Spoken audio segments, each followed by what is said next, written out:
સમરબંધીને છોડવામાં નહીં આવા સ્લોગનમાંથી બહાર આવો.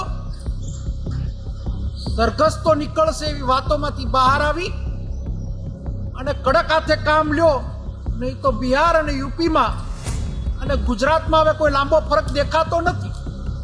અમરેલી જિલ્લામાં ભાજપના બે નેતાઓનો ઝઘડો ચર્ચાનો વિષય બન્યો છે.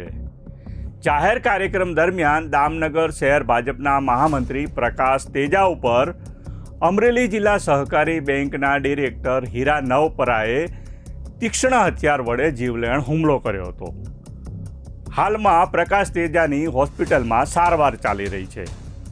ત્યારે આ ઘટનાને લઈ કોંગ્રેસના નેતા પ્રતાપ દુધાતે નાયબ મુખ્યમંત્રી હર્ષ સંઘવીને નિશાન બનાવી ગુજરાતની યુપી બિહાર સાથે સરખામણી કરી છે. નમસ્કાર દર્શક મિત્રો, હું છું સુરેશ વણોર અને આપ જોઈ રહ્યા છો બેનિફિટ ન્યૂઝ.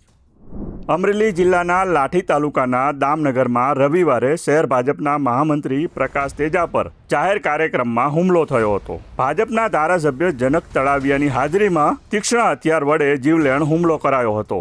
આ હુમલો કોઈ અસામાજિક તત્વએ નહીં, પરંતુ ભાજપના નેતા અને અમરેલી જિલ્લા સહકારી બેંકના ડિરેક્ટર હીરા નવપરાએ કર્યો હતો.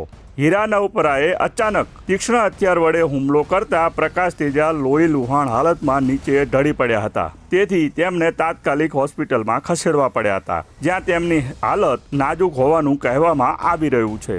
ભાજપના જ નેતા દ્વારા હુમલો કરાતા પક્ષની આંતરિક જૂથબંધી બહાર આવી છે. આ ઘટનાને લઈ કોંગ્રેસ નેતા પ્રતાપ દુધાતે નાયબ મુખ્યમંત્રી હર્ષ સંઘવીના જૂના નિવેદનોને યાદ કરાવી ગુજરાતની યુપી બિહાર સાથે સરખામણી કરી છે. નમસ્કાર. કાયદો અને વ્યવસ્થા અમરેલી જિલ્લામાં ધજિયા ઉડી રહી છે.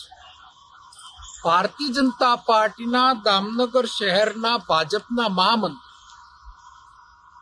મારનાર બેંકના ડિરેક્ટર ખાતમુહૂર્તનો પ્રસંગ અને ધારાસભ્યની હાજરી કઈ દિશામાં અમરેલી જઈ રહ્યું છે, કઈ દિશામાં કાયદો અને વ્યવસ્થા જઈ રહી છે. ભારતીય જનતા પાર્ટીના નેતાઓ સત્તાની અંદર સત્તાના પાવરમાં અને પ્રજાના જોરથી આમ જનતા પીડાઈ રહી છે. આમ જનતાઓની સલામતી ઉપર પ્રશ્નાર્થ ઉભો થઈ રહ્યો છે. આ વાત એટલા માટે કરી રહ્યો છું કે ભૂતકાળની સ્થિતિઓ પણ જિલ્લાની આ 3 વર્ષમાં જોઈ હોય અને વર્તમાનની પરિસ્થિતિમાં બધી બાજુથી બુટલેગરો બેફામ હોય, ખનિજ માફિયાઓ પણ બેફામ હોય અને કોઈ વ્યક્તિ સલામત ન હોય. એ રીતિનું સ્થિતિનું નિર્માણ ભારતીય જનતા પાર્ટીની સરકારમાં નિર્માણ થયું. જવાબદાર કોણ? હું એમ કહું છું કે જ્યાંથી હું વાત કરું છું ત્યાંથી લઈ દિલ્હી સુધી એક સક્રિય શાસન છે.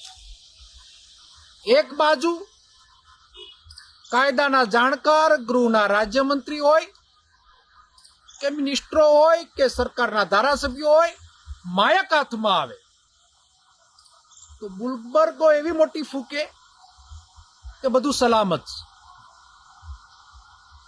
ખૂબ ગંભીર સમસ્યા છે. કડકમાં કડક સજાઓ કરાવો. સમરબંધીને છોડવામાં નહીં આવા સ્લોગનમાંથી બહાર આવો.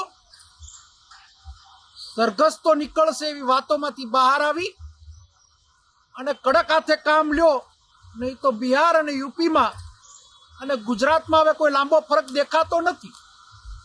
માટે સરકારના પાવરદાર મિનિસ્ટરો, સરકારની ગૃહ ખાતું મહા મુસીબતે જિલ્લો સુધાર્યો હતો. ખૂબ જ આકરી પરિસ્થિતિમાં જિલ્લાનો અમે સુધારો કર્યો હતો. પ્રજાએ ભલે અમને જાકારો આપ્યો, પણ તમારા શાસનની અંદર અત્યારે કાંઈ સલામત નથી. એ હકીકત સત્ય છે અને જે દામનગરનો બનાવ બન્યો છે એની અંદર નિંદા સાથે વખોડીએ છે ને આની ઉપર તાત્કાલિક કડક પગલાં ભરાય એની માગણી કરીએ છીએ.